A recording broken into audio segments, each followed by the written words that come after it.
Tun jadi pemimpin lama Tun. Tun berjumpa dengan orang kata, nak kata 1001 macam mungkin taklah, tapi ratusan pemimpin dunia lah Tun. Pernah Tun jumpa orang yang berfikir macam Trump ni Tun? Tak pernah.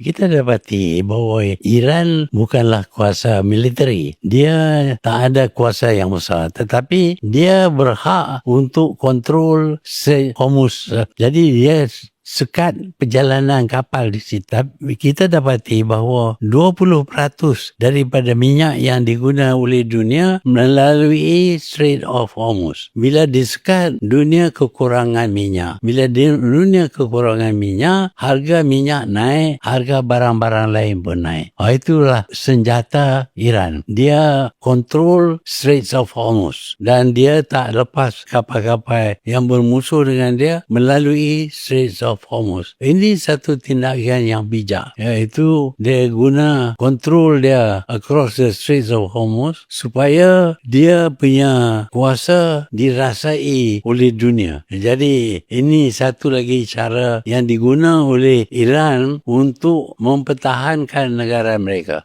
Oleh itu mereka buat ugutan. Kalau Iran tidak buka Straits of Hormuz, mereka akan hancurkan Iran. Satu tamadun yang lama, lebih dari 2000 tahun, akan dihancur oleh Amerika. Dan bila hancur oleh Amerika, maka Amerika dapatlah kontrol balik Straits of Hormuz dan minyak dapat lalu. Tetapi sehingga kini kita dapati kontrol yang dijanji oleh Trump ini tidak dapat dilaksanakan.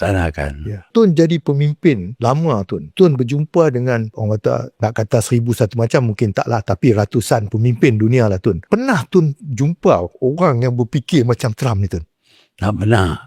Tak pernah ada Presiden Amerika yang membuat ugutan, macam-macam ugutan. Nak naik tarif, nak serang, nak bunuh, nak hancur. Ini luar biasa pemimpin ini. Dia tak pegang kepada prinsip-prinsip negara Amerika.